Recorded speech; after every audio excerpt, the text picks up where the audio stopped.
All right, You good? let's go. Cool. Let's do it. So let's start talking about the Sam River twice.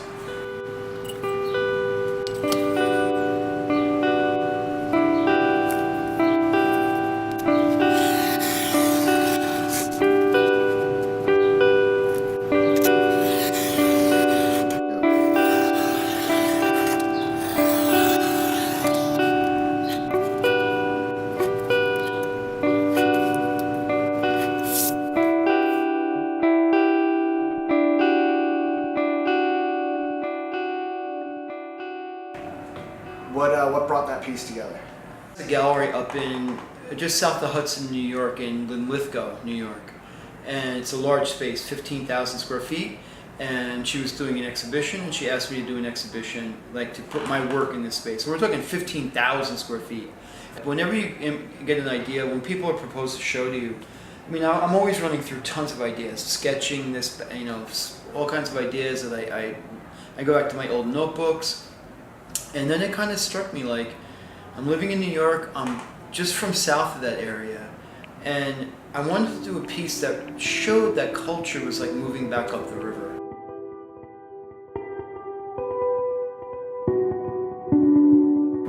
And I used the river as this conduit in a way, conceptually as well as practically. Created a river 32 feet long on a platform filled with words that inspired me to move to New York City when I was young.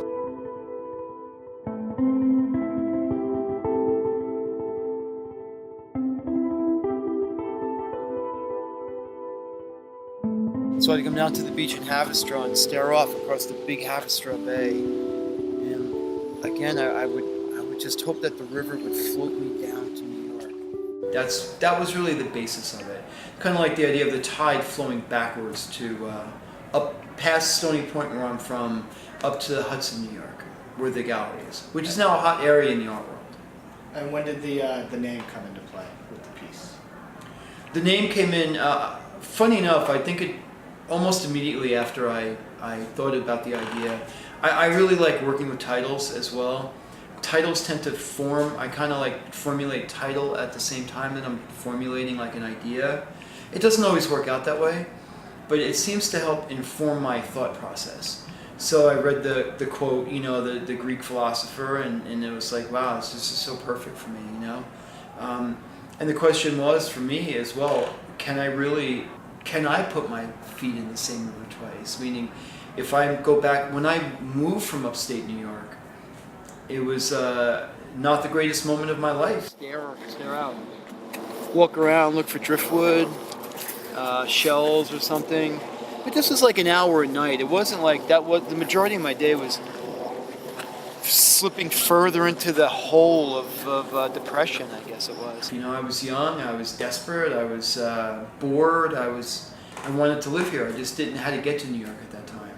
And so now I'm embracing more of the ability to move back up that way. I have a house upstate, and when I first bought my house in 1995 up in Woodstock, the art up there, and I don't mean to offend anybody, was a lot of craft and a lot of, people that weren't in the New York art world. I mean, you have your people, of course. Now, and I'm going to piss a lot of people off if I say that, but just how I take it. But now, there's like a real art scene happening in and around the Hudson Valley. Yeah, good to see you, man. Hello. Welcome. Welcome. From Beacon all the way up, it's incredible. No, I'm shameless.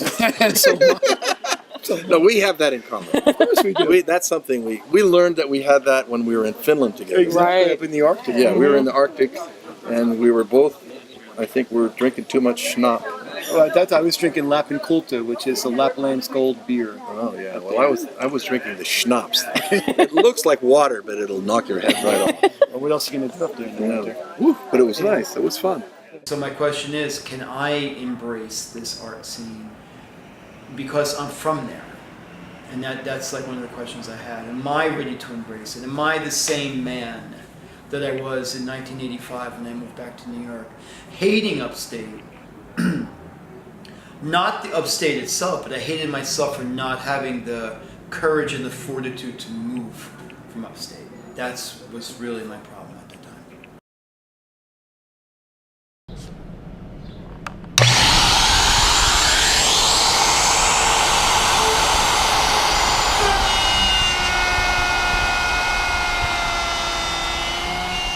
What year did you make the Same River Twice? 2013. 2013. And so at that time, where were you in your life compared to 1995, compared to 1984? I moved to New York in 1985. I mean, a totally different person. I mean, you know, when I first moved to New York, I worked at a type shop. You know, there was no art scene. I had lived at that time. I'm you know, born and raised. My first 5 years of my life were in Tompkins Cove, and then I moved to Stony Point when I was 5.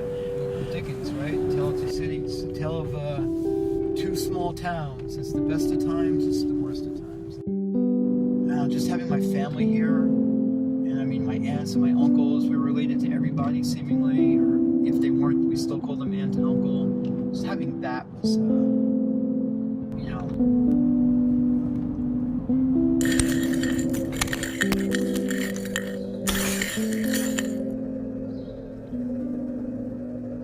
And I left Stony Point at 18 to go to college, probably 17, I guess, 17 or 18, I forget. And then 18. And when I moved to New York in 85, I was 24 years old. Within a month, I ended up being in a group show. Within 3 months, I'm in 2 or 3 group shows. End up doing another group show at Minor Injury Gallery, which is at the end of Manhattan Avenue here in Greenpoint. And my life began. So, but since then, so in 2013, by 2013 already, I had been in the Venice Biennale 2003 at Palazzo Zorzi. I had been, by that time, 2013, on 6 solo museum exhibitions, international, maybe more. So I had gone from this kid who was doing, you know, shitty art on his parents' back deck after college to having done 6 or 7 solo museum shows, you know, from Spain and Finland and Korea. I've done residencies in Korea. I've done exhibitions, and I mean all over the world, literally. I don't know how many countries I've done exhibitions. So when we talk, we keep saying the Same River Twice, right? And that's Yeah. just kind of our shorthand for whatever this is that we're doing. Yes. But I think the thing that's really important as far as the quote goes, it's no man ever steps in the same river twice, which is the one everyone knows, right? Yes. I think it's actually the back half is the more important. That's why I kept it. That's why I put it there. For it's not the same river, and he's not the same man. Yes. To me, that's why I left it. Everybody knows the first sentence, or the first part of that quote. But it's not the same river, and he's not the same man. Whether it's the conceptually theoretical person he's talking about, or me, and, you know, which is the pragmatic end of it. I'm not the same person, and I'm still struggling sometimes with the idea of, can I embrace it there? I don't know. Meaning, What do you mean by embrace?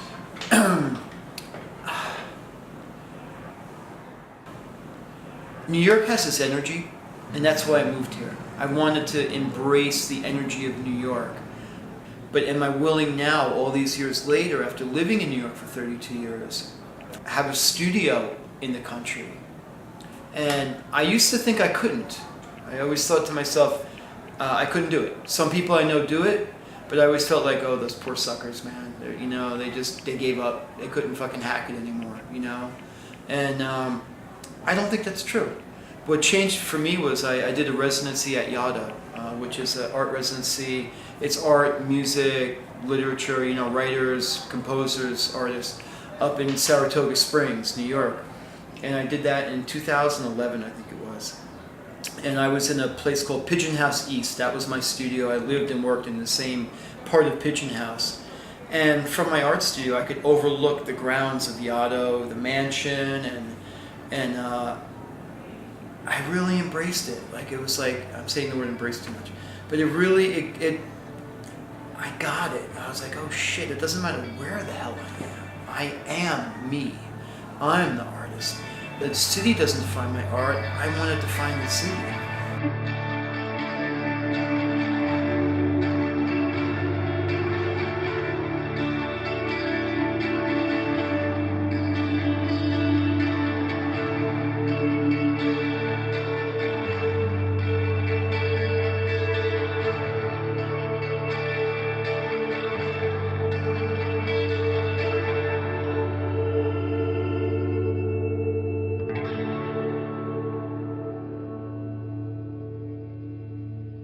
lived in Korea at the Gyeonggi Creation Center Art Residency Program in 2012, which is right after Yado. I went from Yado in 2011 in August. I spent the month of August in Yado. I went from there, I did a museum show in Kaohsiung, Taiwan. I was there for a month riding my bicycle and to and from my hotel to the museum. And then I went from there and I spent 3 months at our residency program on an island called Daebudo in west of Seoul. And that was on an island in the Yellow Sea in the middle of winter. As isolated as you can get, 20 kilometers south of the DMZ or whatever.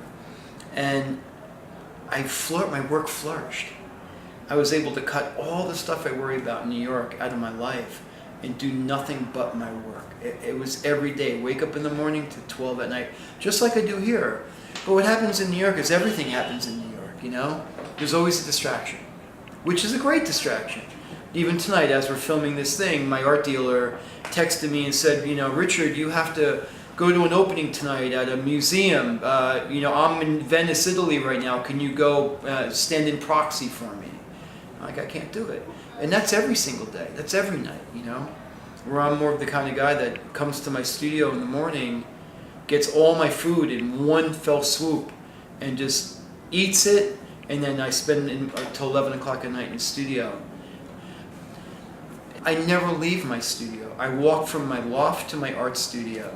I don't even know where I live. I could live in Kansas, or I could live in anywhere.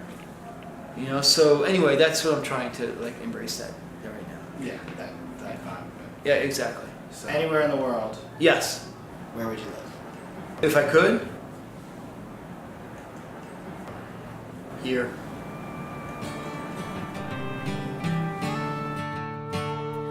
I traveled here 1,000 miles